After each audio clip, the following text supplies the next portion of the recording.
Welcome back. I'm Curtis Smith.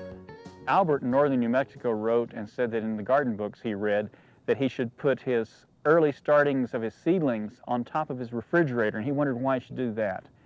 He wondered why do that because it's dark there, and there are other things. Master Gardener Joe Holdridge has some plants starting right now, so let's go ask him what he's doing. Well, Joe, thanks for letting us come in and see your baby tomato plants here. Thank you, Curtis. They're looking pretty good. Here's a few of them that were planted on the 27th of January, so they're about 6 days old. And you can see that I'm getting lots of tomatoes. Those are about ready to put out into the sunlight. Okay. You know, Albert asked us about this. First he asked us about putting things on top of a refrigerator. He had read in books that you should start your seedlings on top of the refrigerator. That, in the old days, that did work, but that's not working these days. Well, you need to start your seedlings in a place that is warm. So we've moved this tray up from the heat register there, and I set these in front of the heat register where our room temperature is normally between 65 and 70 degrees. You can see here it's 65.1 and 67.6 over there. So it maintains that temperature throughout the day, but at night the temperature gets down to about 60. So in order to give them a little night heat, I've used this heating pad, which is just an old heating pad. I put some plastic on it and I set them on there, and so they do get some bottom heat. And I understand you've used an old electric blanket in the past too. In the past, when I started many plants, I've set up a table and put electric blanket on it. It does the same thing. Okay, and the location in front of a heat register explains the paper. You put that over the top so it doesn't dry out. That makes a lot of sense. You could use, I guess, saran wrap. You could use anything. Since they don't need light. I sometimes put them in plastic, but it tends to get too moist. So I find that just the newspaper gives them enough, holds the moisture very well. And I see the soil's plenty moist here. No, and these are ready. These are just about ready to put out in the sunlight. Now, are all these the same variety? No, every one's a different variety. There's 6 varieties here, and as you can see, some are come up a lot earlier than others. Here's some that haven't even started yet, and this is a bush celebrity. There's just one up there. There's one little peeping through, and this one's got 4 peeping through. This one is a carnival. Okay, and so different varieties will germinate at different rates.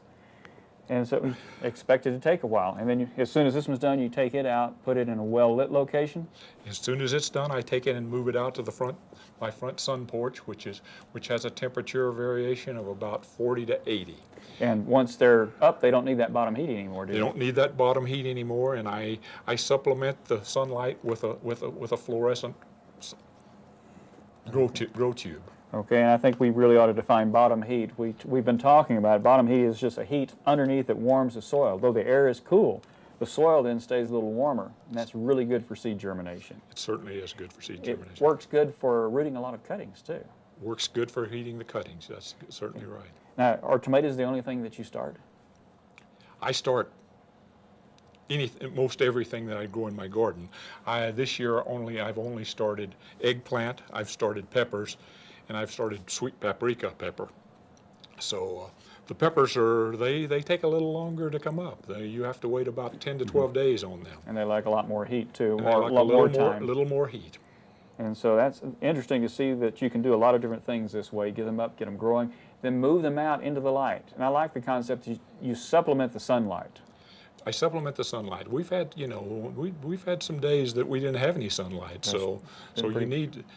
I do bring them in at night too. When it's as cold as it was this morning at 15, I don't leave them on the front porch. Okay, so it's good to be able to be flexible here. Sunlight is really good, and if you don't have enough, but a lot of people think I get 2 hours of sunlight, they've had sunlight, and that's where the grow lights are really helpful. Your sun porch gives a lot of hours, except on cloudy days. There's another important thing. You don't want to leave the sun, the lights on 24 hours a day. You need to give them 8 hours of rest in a 24-hour period too. They do need that. You need 16 hours of light and 8 hours of rest. A lot of little things, and Albert had asked about all these things, about why on the refrigerator and don't they need light. Well, you've answered those questions. They do need light once they've started coming up, and the lettuce or some of the others will need light even to come up. That's correct. But the majority of these are very easy to grow in the manner you're describing here. Once they get up to about 4 to 5 weeks old, then I'll start giving these a very weak fertilizer, foliar fertilizer. Okay, well that's really good. Well, Joe, thank you. I think Albert's gotten all his answers here, plus a little bit more. This is a really simple technique for starting plants, and I've seen your garden, so I know it works very well. Thank you, sir. Thank you.